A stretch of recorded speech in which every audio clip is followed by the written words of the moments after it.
السلام علیکم ورحمۃ اللہ وبرکاتہ۔ بسم اللہ الرحمن الرحیم،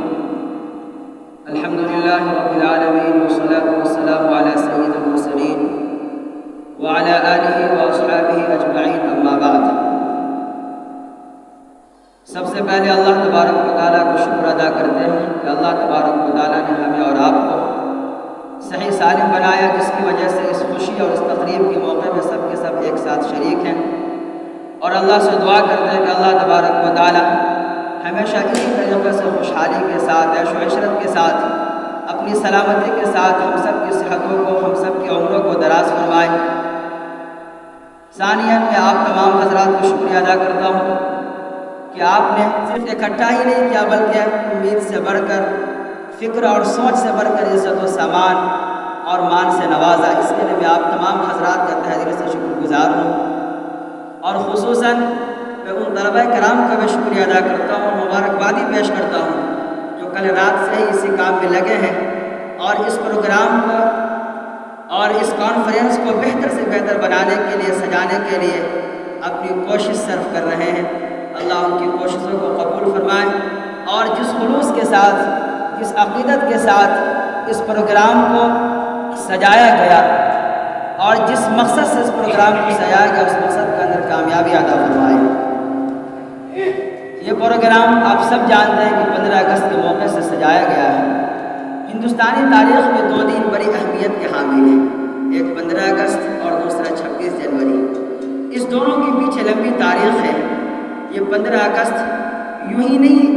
خوشی کا موقع عنایت فرمایا، بلکہ اس کے پیچھے ہمارے اسلاف اور ہمارے اکابر کی لمبی قربانیوں کی داستان ہے، جس کو سننے کے بعد رونگٹے کھڑے ہو جاتے ہیں، پڑھنے کے بعد زبانیں بند ہو جاتی ہیں اور دل کانپنے لگتا ہے۔ ایسی دردناک اور ایسی دل انگیز تاریخیں ہیں، لیکن اس سے قبل ایک سوال پیدا ہوتا ہے کہ آخر اتنا بڑا یوگدان اور اتنی بڑی قربانی مسلمانوں نے کیوں پیش کی، اور خاص طور پر علماء کرام نے کیوں پیش کی؟ اس کے پس منظر میں آپ دیکھیں تو 2 چیزیں زیادہ اہم نظر آتی ہیں۔ میں مختصر طور پر کہتا اپنی بات ختم کرنے کی کوشش کروں گا۔ سب سے پہلی چیز تو اس سلسلے میں یہ ہے کہ یہ ملک مسلمانوں سے چھینا گیا تھا، مسلمانوں کے ہاتھوں سے نکالا گیا تھا، اس لیے سب سے زیادہ اور پیش رہنے میں مسلمان آگے رہے۔ لیکن ایک دوسری وجہ جو اس کے پیچھے کار فرما ہے کہ مذہب کی بنیاد پر جس طریقے سے انسان مذہب کو فالو کرتا ہے، اسی طریقے سے مذہب کے اندر یہ پارٹ اور یہ حصہ بھی آتا ہے کہ آپ اپنے ملک سے بھی حفاظت کریں، ملک سے محبت کریں۔ یہی وجہ ہے کہ وہ تاریخ آپ پڑھیں گے، جب جناب محمد عربی صلی اللہ علیہ وسلم مکہ چھوڑ کر مدینہ جا رہے ہیں، تو آپ مکہ کو مخاطب کر کے فرمایا تھا کہ اے مکہ، آپ کتنا پاکیزہ ہو اور میرے دل میں آپ کی کتنی عظمت ہے، اگر یہ قوم مجھے یہاں سے نہیں نکال دی تو میں کبھی تم سے جدا نہیں ہوتا۔ آپ غور کیجئے، ہم اسی کے ماننے والے ہیں، جناب محمد عربی صلی اللہ علیہ وسلم کے، اور ان کے دل کے اندر اپنے ملک کے لیے عظمت ہے، تو یقیناً ہم جب ان کے پیروکار ہیں، ان کے ماننے والے ہیں، تو ہمارے دلوں کے اندر بھی وہی باتیں رہیں گی۔ جب مذہب اسلام کا مطالعہ کریں گے تو آپ کو احساس ہوگا کہ اسلام کے آنے سے پہلے اس دنیا کے اندر 2 قسم کے لوگ پائے جاتے تھے۔ ایک تو وہ لوگ تھا جو دنیا کے اندر حکومت اور دنیا کے اندر اپنے حاکمیت مسلم کیے ہوئے تھے، یعنی اس کے پاس جائیداد تھا، اس کے پاس دولتیں تھیں، اس کے پاس ثروت تھی، جس کی وجہ سے وہ دوسرے قسم کے لوگ جو اپنے آپ کو ماتحت اور غلام تصور کیے ہوئے تھے، ان پر حکومت کرتا اور انسانی زندگی اور انسانی حقوق سے ان کو مکمل طور پر درکنار کر دیا ہوا تھا۔ ایسے موقع سے مذہب اسلام آیا، اور مذہب اسلام نے اس رسم و رواج کو اور وہ جو انسانی زندگی سے لوگوں کو دور کر دیا ہوا تھا، انسانی حقوق سے لوگوں کو الگ کر دیا ہوا تھا، مذہب اسلام نے سب سے پہلے اسی حقوق کی طرف توجہ دلائی، اور قرآن کریم نے کھلے طور پر یہ اعلان فرمایا وَيَضَعُ عَنْهُمْ إِصْرَهُمْ وَالْأَغْلَالَ الَّتِي كَانَتْ عَلَيْهِمْ، کہ جو دوغ اور جو بیڑیا، جو زنجیریں تمہارے پیروں کے اندر پڑے ہوئے ہیں، قرآن اس کو اکھاڑ پھینکتا ہے اور نکال پھینکتا ہے۔ اس کے بعد صرف یہی نہیں کہ زبانی طور پر اسلام میں انسانوں کو آزادی دی، بلکہ اسلام کا مطالعہ کریں تو آپ کو احساس ہوگا کہ اسلام کے اندر آزادی کی بہت ہی قدر و قیمت ہے۔ اسلام انسان کی مال کی آزادی بھی فراہم کرتا ہے، جان کی آزادی فراہم کرتا ہے، اسی طریقے سے فکر و خیال کی آزادی، مذہب کی آزادی، غرضے کی نجی زندگی کی آزادی بھی اسلام فراہم کرتا ہے۔ اب قرآن کا مطالعہ کریں، آپ کو احساس ہوگا قرآن کریم جان کی حفاظت کے سلسلے میں فرماتا ہے من بغیر نفس او فساد فی الارض فکأنما قتل الناس جميعا ومن احیاها فکأنما احیا الناس جميعا. اگر کسی نے کسی شخص کو ناحق قتل کر دیا، بغیر جرم اور بغیر غلطی کے قتل کر دیا، تو اس نے گویا پوری انسانیت کو، لیکن اس کے برخلاف انسانی زندگی کی حفاظت کرے، اس کے لیے قرآن کریم کہتا ہے ومن احیاها فکأنما احیا الناس جميعا. اگر کوئی شخص کسی کی جان بخشتا ہے اور کوئی شخص کسی کی جان کی حفاظت کرتا ہے، تو گویا کہ اس کی مثال ایسی ہے کہ اس نے پوری انسانیت کی جان بخش دی اور پوری انسانیت کی حفاظت فرمائی. یہ اسلام سکھاتا ہے کہ سب سے پہلے انسانوں کی جان کی محفوظ ہے. اسی پر نہیں بلکہ انسانی جان کی حفاظت کے لیے قرآن کریم نے ایک دوسرا نظام اور دوسرا سسٹم بتایا. آپ نے فرمایا وَكَتَبْنَا عَلَيْهِمْ فِيهَا أَنَّ النَّفْسَ بِالنَّفْسِ وَالْعَيْنَ بِالْعَيْنِ. کہ اگر کوئی تمہیں جان لے، یعنی کوئی تمہاری جان مارے تو تم اس کی جان مار دو، کوئی تمہاری آنکھ پھوڑے تو تم اس کی آنکھ پھوڑ دو. یہ دراصل انسانی زندگی کی حفاظت کے لیے آپ نے ایک سسٹم قائم فرمایا کہ اس طریقے سے تمہاری جانیں محفوظ رہ سکتی ہیں. اس کے برخلاف آپ دیکھیں اسلام نے انسانوں کی مال کی بھی آزادی فراہم کی ہے. قرآن کریم میں ہے للرجال نصیب مما اکتسبوا وللنساء نصیب مما اکتسبوا، کہ وہ مرد جو اپنے لیے مال حاصل کرتے ہیں اس کے اندر مالکانہ تصرف اسے حاصل ہوتا ہے. اسی طریقے سے وہ عورتیں جو مال حاصل کرتی ہیں اس کے لیے مالکانہ تصرف ہے، یعنی مردوں کا کمایا ہوا مردوں کے لیے اور عورتوں کا کمایا ہوا مال عورتوں کے لیے. آپ غور کریں تو آپ کو یہ احساس بن جائے گا کہ اسلام انسان کی مالی آزادی کو بھی فراہم کرتا ہے. اسی طریقے سے آگے چل کر کبھی یہ تو ہو سکتا ہے کہ انسان کو مالی آزادی اور جانی آزادی مل جائے لیکن فکری آزادی نہ ہو، لیکن اسلام نے یہاں پر انتظار نہیں کیا بلکہ آپ نے فکری آزادی بھی فراہم کی. آپ دیکھیں بہت ہی مشہور واقعہ حضرت بریرہ اور حضرت مغیث رضی اللہ تعالیٰ عنہ کا، کہ حضرت بریرہ شروع زمانے میں کنیز اور باندھی ہوتی ہے، جب وہ آزاد ہو جاتی ہے، آزاد ہونے کے بعد اسلام اسے یہ حق فراہم کرتا ہے کہ تم چاہو تو حضرت مغیث کے ساتھ رہو اور چاہو تو اس سے طلاق لے لو. حضور پاک صلی اللہ علیہ وسلم حضرت بریرہ کے پاس آتے ہیں اور آ کر کے یہ سفارش کرتے ہیں کہ مغیث تمہارا طالب ہے، تم ان کے ساتھ رہنے لگ جاؤ. حضرت بریرہ سوال کرتے ہیں کہ حضور یہ آپ کا حکم ہے یا آپ کا مشورہ ہے؟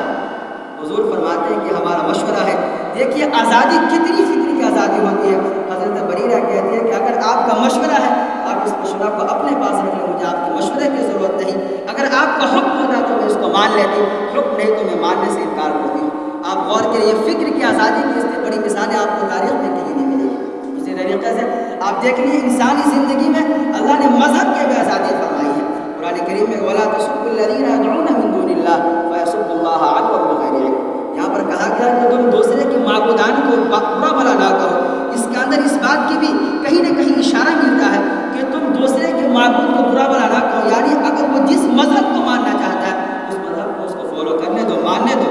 یہی وجہ ہے کہ قرآن کریم کے اندر کا لا اکراہ فی الدین. یہ الگ بات ہے کہ مذہب اسلام دنیا کے اندر سب سے پسندیدہ مذہب ہے، ان الدین عند اللہ الاسلام، لیکن اس کے برخلاف دنیاوی ایک نظام کے اندر کسی چیز پر زبردستی نہیں ہے، آپ کو مکمل آزادی حاصل ہے. اگر آپ اس کام کو یعنی مذہب اسلام کو اپناتے ہیں تو آپ کو اس کا الگ ثواب ملے گا، اور اگر انکار کرتے ہیں تو اس کا الگ جزا اور سزا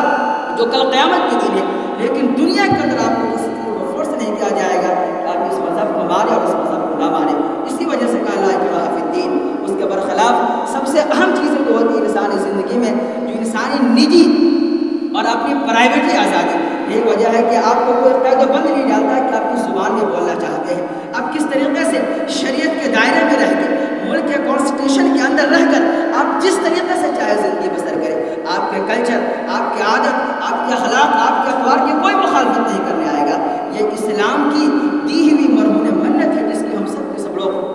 ہم پالن کرتے ہیں اور اپنی زندگی میں محسوس کرتے ہیں. اس کے علاوہ دوسرے جتنے بھی مذاہب ہیں آپ غور کر کے دیکھ لیں، یہ سب کے سب آزادی اس کے اندر تصور نہیں کیا جاتا ہے. قرآن کریم کے اندر لا تدخلوا بیوتا غیر بیوتکم حتی تستأنسوا وتسلموا، یہ دراصل سماجی زندگی کا ایک اصول بیان فرمایا گیا کہ انسانی زندگی اور انسانی نجی معاملے میں دخل اندازی نہ کریں. جب دوسرے کے گھر کے اندر آپ جائیں تو اسے اجازت دے لیں.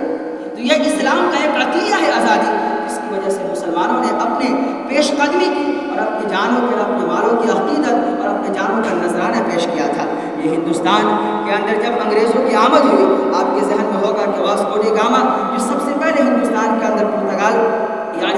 کے ملاحوں نے آیا تھا اور بنگال کو اپنا مرکز بنایا. کالیکٹ جو کلکتہ کے اندر ایک شہر ہے جس کو اپنا مرکز بنایا تھا. بعد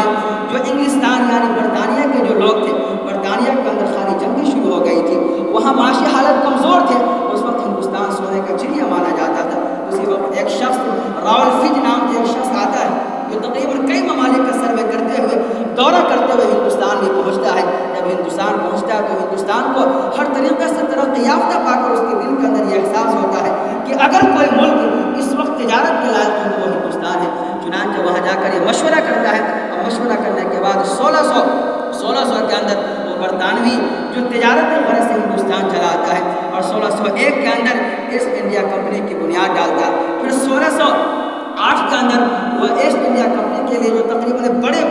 بہت بڑی پاؤنڈ لے کر کے ہندوستان آتا ہے اور اس کی تجارت کا آغاز شروع کر دیتا ہے۔ اس طریقے سے ہندوستان اس طریقے سے انگریز دھیرے دھیرے اپنا تسلط اور اپنا پنجہ کاٹنا شروع کر دیتا ہے۔ اسی وقت جب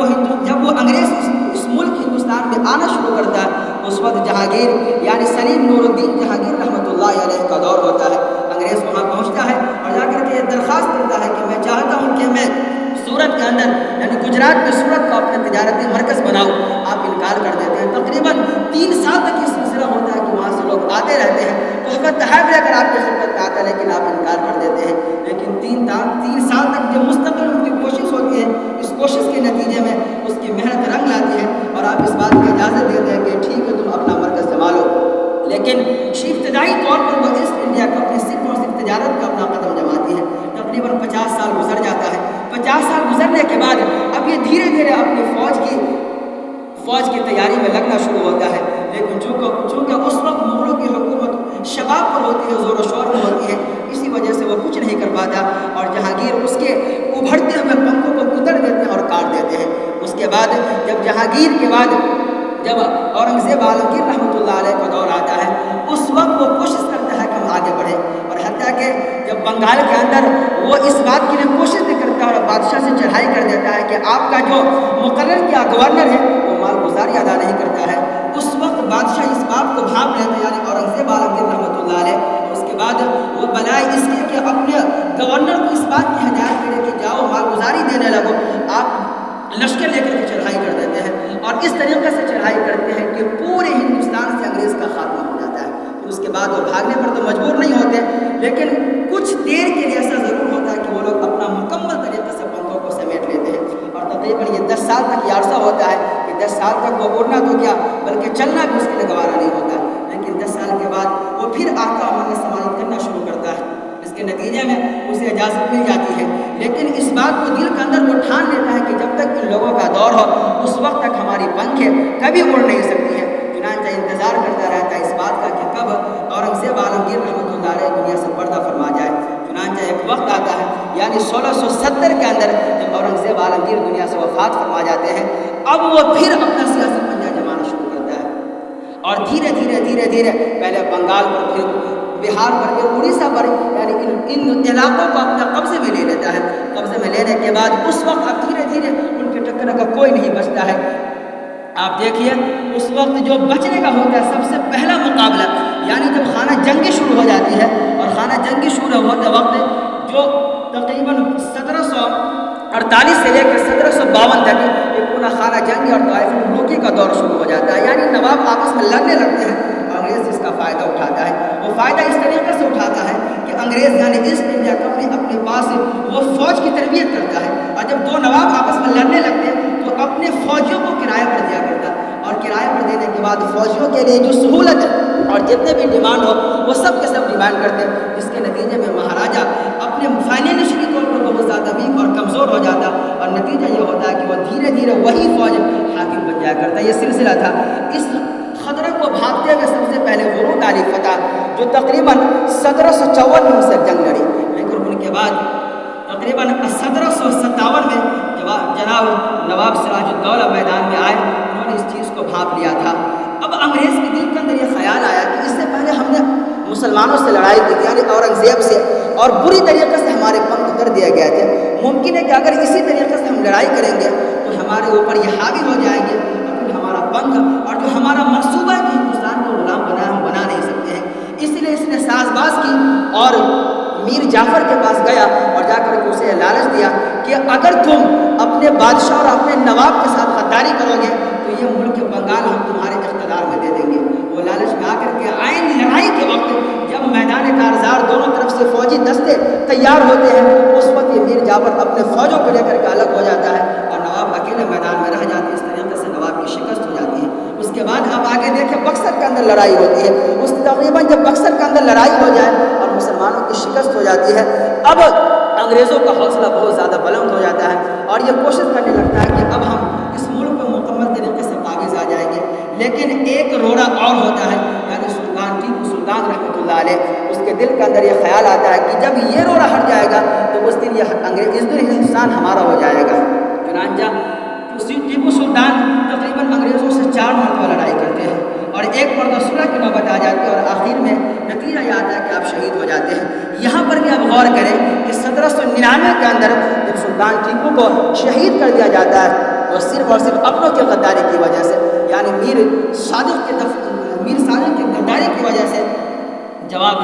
ٹیپو سلطان کو شہید کر دیا جاتا ہے۔ جب ان کی نعش کو انگریز کو خبر دی جاتی ہے کہ وہ انتخاب شہید کر دیے گئے تو یقین نہیں کرتا ہے اور کہتا ہے کہ جب تک میں اپنی آنکھوں سے ان کی نعش کو نہ دیکھ لوں اس وقت تک مجھے یقین نہیں ہوگا کہ وہ شہید کر دیے گئے۔ چنانچہ جنرل وہاں سے آتا ہے، جنرل ہارس، اور آنے کے بعد ان کی نعش پر قدم رکھ کر یہ کہتا ہے کہ آج سے ہندوستان ہمارا ہو چکا ہے۔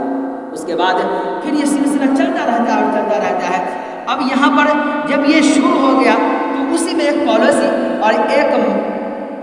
مقولہ چلنے لگتا ہے، یعنی انگریزوں کی طرف سے ایک مقولہ ایسٹ انڈیا کمپنی کی طرف سے کہ یہ خلق خدا کا، ملک بادشاہ سلامت کا اور حکومت ایسٹ انڈیا کمپنی یعنی بہادر کمپنی کی۔ جب یہ اعلان ہوتا ہے تو اس اعلان کو جو بلکہ کہیں بزدل لوگ یا سلیم الفطرت جو لوگ ان کے دل کے اندر یہ خیال ہے کہ چلو ملک کہیں نہ کہیں تو بادشاہ کا ہے، اس لیے وہ اختلاف کرنے کے لیے اور آبجیکشن لینا گوارا نہیں کیے۔ لیکن اس چیز کو بھانپنے کے لیے شاہ ولی اللہ صاحب کے فرزند شیخ عبدالعزیز محدث دہلوی رحمۃ اللہ علیہ، جو اپنے باپ کے ورثے میں انگریزوں کے خلاف جو نفرت ملی ہوئی تھی، آپ نے 1803 کے اندر ایک فتویٰ جاری کیا اور فتویٰ یہ جاری کیا کہ آج سے ہندوستان دارالحرب ہو چکا ہے۔ اس فتوے کے نتیجے میں اب مسلمانوں کے خاص لوگوں کے ساتھ ساتھ جو عوام تھا اس کے دل کے اندر بھی انگریزوں کے خلاف نفرت پیدا ہو گئی۔ لیکن اتفاق اس فتوے کی وجہ سے آپ کو سخت تکلیفیں دی گئی، آپ کو کئی مرتبہ آپ پر قاتلانہ حملہ ہوا، آپ کو زہر دے دیا گیا اور ساتھ میں یہ ہوا کہ آپ کے جسموں کے اوپر یعنی تیل اور کوکٹر سے جو مالش کی گئی وہ بھی چھپکلی کے زہر، چھپکلی کو ملا کر کے آپ کے بدن کو ملا گیا تھا، جس کی وجہ سے آپ کی بینائی بھی چلے گی۔ اتنی بڑی قربانی آپ نے دی تھی۔ اس کے بعد جب آپ اپنے ماتحت بہت سارے شاگردوں کو جمع فرمایا، یعنی سید احمد شہید رحمۃ اللہ علیہ، سید اسماعیل شہید رحمۃ اللہ علیہ، یعنی آپ کے جانے کے بعد یہی دونوں جانشین ہوئے اور یہ دونوں کا کام کرنے کا انداز یہ تھا کہ مذہبی رنگ کو آپ غالب کرتے، یعنی خطہ قریہ جا کر کے لوگوں کو آپ تقریر کرتے اور تقریر کے ذریعے سے پہلے ایمانی اور عقائد کو آپ محفوظ کرواتے اور اس کے بعد جہاد کے جذبے